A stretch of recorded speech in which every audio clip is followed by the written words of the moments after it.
Since there's really nothing to talk about in the world of the National Football League or even the world of the Minnesota Vikings, I thought it'd be, kind of cool to dive back and look at the situation that was the Kirk Cousins situation and what happened. Why did he end up leaving? What is the real reason Kirk Cousins decided to leave the Minnesota Vikings and join the Atlanta Falcons? And then we actually have some inside information per Albert Breer and Vikings fan page on this situation.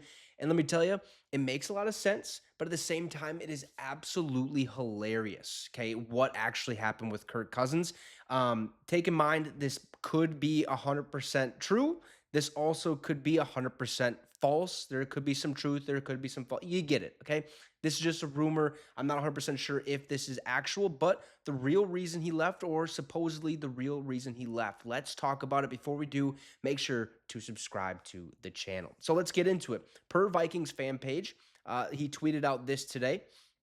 Said one reason why Kirk Cousins left the Minnesota Vikings was because that Minnesota told him that even if he stayed, okay, they were taking their quarterback of the future high in the draft, per at Albert Breer. This as well, okay, as the willingness to guarantee part, but not all, of a second year on another contract made Cousins realize he could be on the move again in 2025. So he ended up signing with the Atlanta Falcons. Ironically enough, though, the Atlanta Falcons took quarterback Michael Penix Jr., eighth overall, 2 months after signing Kirk Cousins. So that's the hilarious part, right?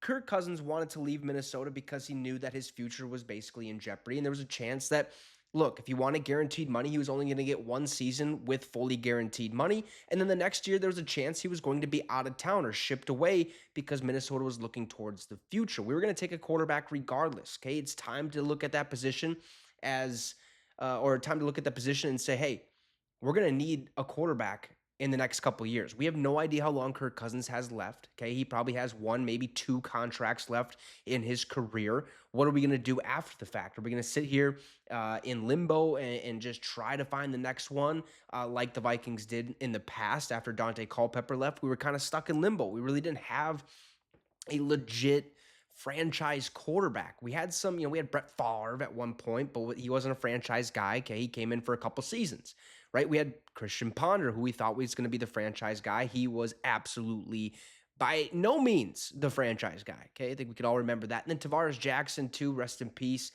He wasn't a franchise guy. We just been kind of stuck here and there. And we thought Kirk Cousins was the guy. And he was for a couple seasons. There was some ups, there was a lot of downs. Okay. But it's time to look forward. And we basically told him, hey, we're taking a quarterback regardless of the situation. If you stay in Minnesota, we're still drafting a quarterback just to save our rear ends in the future. Okay. And that also means that your contract's going to be a little skewed, right? You're coming off an Achilles injury. We have to, worry about that, how you're going to perform on the field come Sundays and Mondays and Thursdays and whatever other weekday they decide to play on. So your contract's going to be a little bit different. We're not going to want to give you a fully guaranteed contract. That's just not going to happen at this point in time. And Cousins sat back and said, you know what? That's okay with me. I can go get a fully guaranteed contract somewhere else, or at least a lot more guaranteed money than what you guys would give me. And he found that. He found that in the Atlanta Falcons. Might be some tampering involved, but I'm not going to say anything about that. We'll let the NFL get that situation figured out by themselves. So he goes down to Atlanta. He gets all this money, 4 years, has $100 million fully guaranteed, a big contract. And I'm thinking, okay, good for him. Right? That's a big contract for Atlanta to take on, especially coming off an Achilles injury. You have no idea how Kirk Cousins is going to perform, right? And then the kicker. At eighth overall, Atlanta decides to shock the entire world on draft night and select Michael Penix Jr., quarterback out of Washington. Kirk Cousins left the Minnesota Vikings because he thought his future was going to be in jeopardy and he had a better situation of being a long-term starter elsewhere. But in the end, does he actually? He got the money. Atlanta paid him the money. So that's why that whole situation with Michael Penix going to the Atlanta Falcons is kind of funny, because you're looking at it going, you just signed Kirk Cousins to a 4-year deal, $100 million fully guaranteed. Like, what are you guys doing? Like, we seen the GM even having to explain it to the owner, which I'm sure the owner and the GM have had conversations prior to that 8th overall pick actually taking place.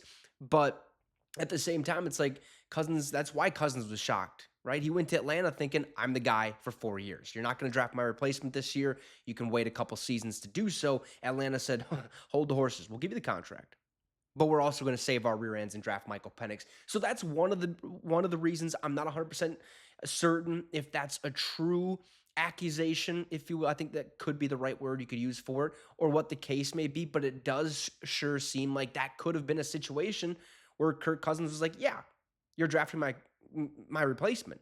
You're not going to give me as much money as I want, so I'm gonna go test the waters in free agency and see where else or what else I can get in other places." And then he found Atlanta. So that is one of the reasons that Kirk Cousins left was that Minnesota told him, "Hey, we're taking a quarterback even if you stay high in the draft." Okay, and there was a willingness to not guarantee a lot of money to Kirk Cousins on his second year of the contract, which is why he decided to move. So those are the reasons.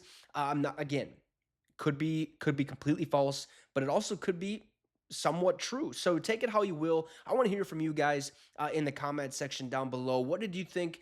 Or about that situation? Did you like the way it unfolded? Do you like what we have going with the current situation with JJ McCarthy and Sam Darnold? I want to hear from you guys on what you guys think. So make sure to leave that comment down below in that comment section. Also, drop a like and hey, subscribe to the channel. We're almost to 1,200 subs on Viking Syndicate. If you're on Viking Syndicate 2.0, we're almost to 500 subs, so subscribe on there as well. Have a great rest of your night, folks, and Skull Vikes.